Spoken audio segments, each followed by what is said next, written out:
네, 안녕하십니까. 오늘은 7월 8일 금요일, 연중제 14주간 금요일입니다. 오늘 독서는 호세아서 맨 마지막 부분 14장 마지막 부분입니다.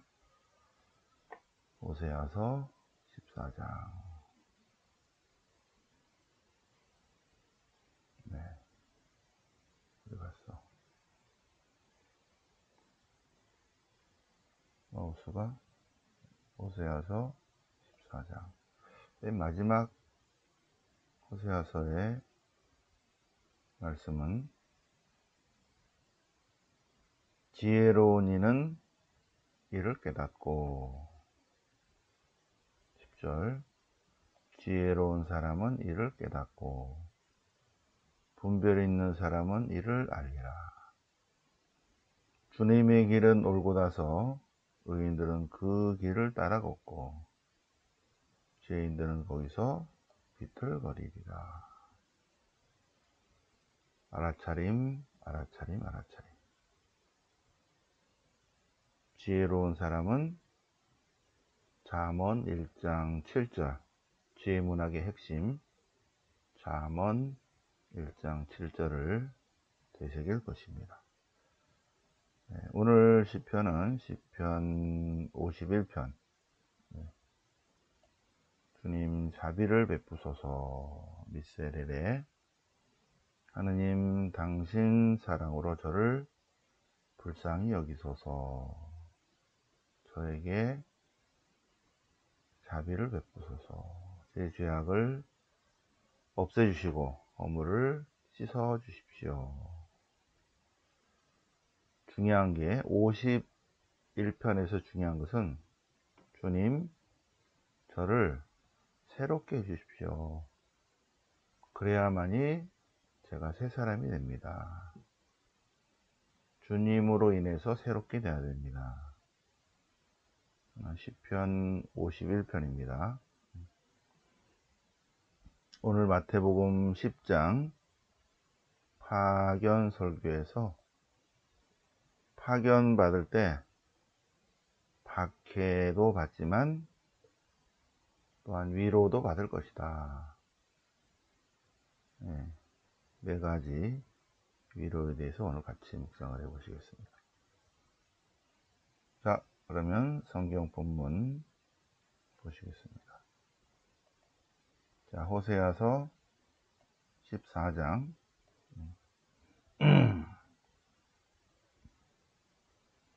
자, 14장 2절 이스라엘의 회개와 새로운 삶입니다.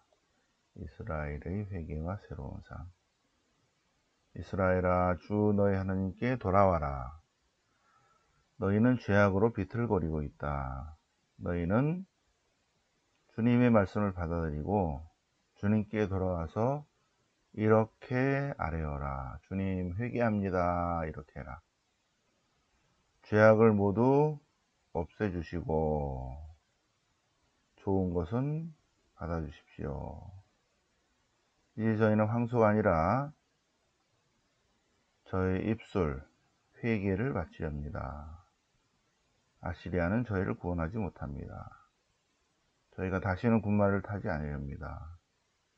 저희 손으로 만든 것을 보고 다시는 우상을 보고 하느님이라고 말하지 않겠습니다.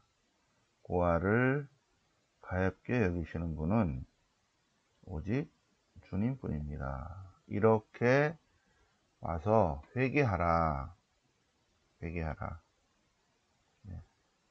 회개하면 내가 그들의 마음을 고쳐주고 기꺼이 받아들이리라. 그래서 이스라엘은 참된 열매를 맺으리라. 회개하라 그 얘기입니다. 회개하라. 자, 맨 마지막 경고입니다. 마지막 경고. 자, 지혜로운 사람은 이를 깨닫고. 호세아서의 맨 마지막 부분이죠. 지혜로운 사람은 이를 깨닫고 분별 있는 사람은 이를 알리라. 주님의 길은 올곧아서 의인들은 그 길을 따라가고 악인들은 그 길에서 비틀거리리라. 지혜로운 사람은 하느님이 어떤 분인지를 알고 하느님께로 돌아서는 거죠. 지혜로운 사람은 참된 지혜는 하느님으로부터 옵니다. 지혜로운 사람은 인간이 하느님의 피조물임을 깨닫고 하느님을 신뢰하고 하나님께 대한 거룩한 두려움을 갖는 것입니다. 잠언 1장 7절 야훼를 두려워함이 지혜의 시작이다. 다음 달 공부할 내용입니다.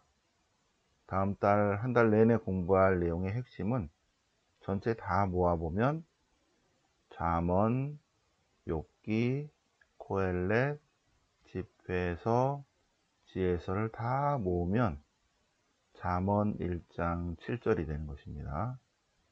야훼를 두려워함이 지혜의 시작이다. 지혜로운 사람은 주님께 대한 거룩한 두려움을 갖는다. 분별 있는 사람은 이것을 알아차린다. 주님의 길은 옳고 나서 의인은 그 길을 따라 걷고 악인들은 주님의 길을 바르게 걷지 못한다. 그 길에서 비틀거리리라. 호세아서 맨 마지막 부분, 마지막 우리에게 깨우침을 주는 말씀입니다. 자, 오늘 화답송은 시편 51편, 시편 51편. 마우스가 이렇게 와야지. 눌렀어. 이렇게. 시편 51편. 자, 시편 51편인데 시편에서 미세렐의 주님 불쌍히 여기시고 당신 자비로 구원하소서. 자비를 청하는 시편이 6편, 32편, 38, 51, 102, 130, 143 그 중에 51입니다. 51편. 51편은 다 외우죠, 그죠? 예, 처음부터 끝까지. 하느님 당신 자에 따라 저를 불쌍히 여기소서. 자비를 베푸소서. 당신의 크신 자비로 저희 죄악을 지워주소서. 말끔히 씻어주시고 저를 깨끗이 해주십시오. 저의 죄악을 제가 알고 있기 때문에 제 잘못이 늘 제 앞에 있습니다. 오로지 당신께 잘못을 저지르고 당신 눈에 악한 짓을 제가 하였기에 판결을 내리시라도 당신은 의로우시고 심판을 내리시라도 정확하십니다. 경년 저는 죄 중에서 태어났고 허물 중에 제가 태어났습니다. 그러나 당신께서 가슴 속에 진실을 기뻐하시고 지혜를 가르치시리니 우슬초로 저희 죄를 없애주소서. 깨끗하게 해주십시오. 눈보다도 희에게 해주십시오. 그러나 주님께서 자비를 베푸시고 저의 죄를 씻으시고 저를 깨끗하게 해주시고 그것만으로는 부족합니다. 주님만이 저를 새롭게 하실 수 있습니다. 당신의 영으로 저를 새롭게 하소서. 죄가 씻어지는 것만으로는 부족하고 새 사람이 돼야 된다는 것입니다. 시편 51편. 새롭게 하는 것은 내가 새롭게 되는 것이 아니라 나는 회개하고 뉘우치고, 그래서 주님께서 은총과 축복으로 저의 죄를 씻어주시고, 하지만 더 중요한 것은 변화되지 않는 한 삶이 다시 죄로 떨어집니다. 새롭게 되는 것은 오직 하느님의 능력으로만 되는 것이죠.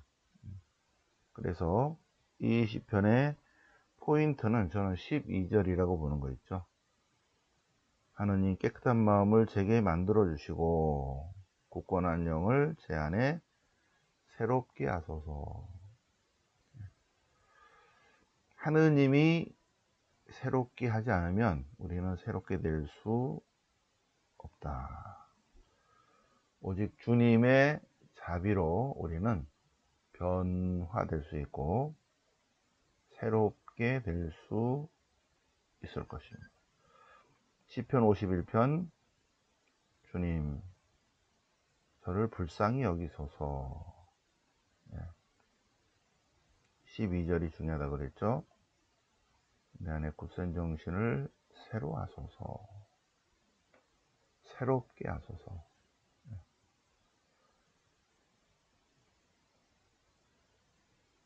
네, 고린도이서 5장 17절. 누구든지 그리스도 안에 머무르면 그는 새롭게 됩니다. 우리는 하느님 안에서, 구체적으로 예수 그리스도 안에서 우리는 새 사람이 되는 것입니다. 하느님이 해주셔야지 우리가 비로소 새롭게 된다. 자, 오늘 복음 마태복음 10장 파견 설교, 12사도를 뽑으시고 12사도를 파견하시면서 9절이지만 핵심은 복음 선포를 하는 사람은 몸가짐이 가벼워야 되고 마음가짐이 홀가분해야 한다. 어디에 집착해서는 안 된다. 집착해서는 안 된다. 그 얘기입니다. 그 얘기입니다. 하느님의 사람이라면 하느님의 일을 해야 하는 것이지, 노후를 걱정해서 적금 들고 그런 어리석은 짓을 하지 마라. 하느님의 사람이라면, 하느님의 일을 하는 사람은 여러분들은 그냥 열심히 사셔야죠. 그러나 사제나 수도자는 그래서는 안 된다. 하느님의 일을 하는 사람은 이런 눈에 보이는 것에 집착해서는 안 된다. 16절 오늘 복음. 복음을 전할 때 반드시 박해가 있을 수 있다.